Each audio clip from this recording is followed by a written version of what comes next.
Bismillahirrahmanirrahim. Əbu Bakr Sıddiq radiyallahu anhu deyir ki, iffətli olmaq kasıblığın zinəti, şükür neymətin zinəti, səbir bəlanın zinəti, düzgün anlamaq elmin zinəti, təvazökarlıq elm tələb edənin zinəti, çox ağlamaq qorxunun zinəti, minnət etməyi tərk etmək yaxşılığın zinəti və xuşu namazın zinətidir. Ömər bin Xattab radiyallahu anhu deyir ki, çox danışmağı tərk edənə hikmət bəxş olunar. Çox baxmağı tərk edənə qəlb qorxusu verilər. Çox yeməyi tərk edənə ibadətdən həzz almaq nəsib olar. Çox gülməyi tərk edənə heybət verilər. Zarafatı tərk edənə gözəllik verilər. Dünya sevgisini tərk edənə axirət sevgisi bəxş olunar. Başqalarının səhvlərini araşdırmaqdan uzaq olana öz ayıblarını tapmaq nəsib olar. Allahın necəliyini araşdırmaqdan uzaq olan kəs nifaqdan yaxa qurtarmış olar.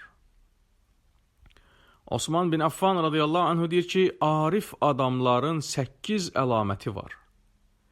Qəlbi qorxu və rica ilə dolu olur, dili həmd səna ilə, gözləri həyalı və yaş olur, istəyi tərk etmək və Rəbbinin razılığını qazanmaq olur.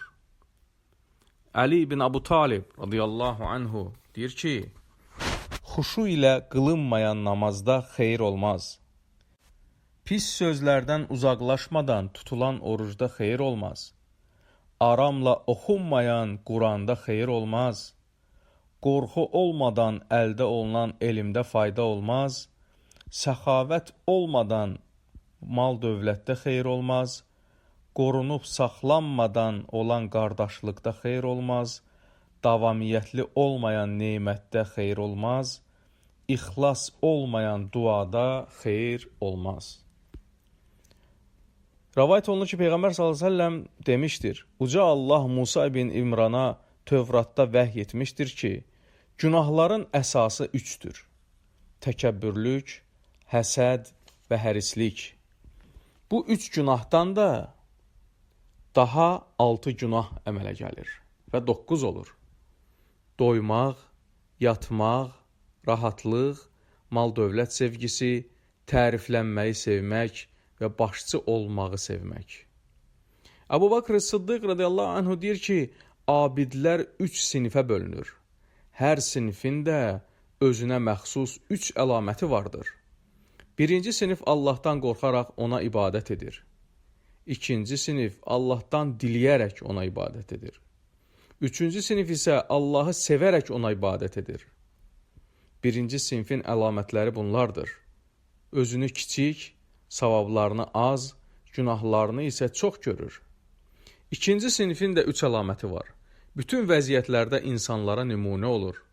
Dünyada mal dövlətin paylanmasında ən səxavətli şəxs olur və Allahın yaratdıqlarına qarşı həmişə yaxşı zəndə olur. Üçüncü sinifin də 3 əlaməti var. Sevdiyi şeyi başqasına verir, Allahı razı saldıqdan sonra heç nədən narahat olmur, Rəbbini razı salan əməllər edərək nəfsini qəzəbləndirir. Hər bir işində halalları edərək, haramlardan çəkinməklə Rəbbindən razı olur. Osman radiyallahu anhu deyir ki, 5 vaxt namazı vaxtında qılaraq, onları mühafizə edən şəxsə Uca Allah kəramət nəsib edər. Allah onu sevər, bədəni sağlam olar, mələklər onu qoruyar, evinə bərəkət nazil olar, üzündə əməli salihlik olar, Allah onun qəlbini yumşaldar, Sirat körpüsündən ildırım sürəti ilə keçər, Allah onu oddan xilas edər və Allah heç bir qorxusu və ürküsü olmayan kəslərə onu qonşu edər.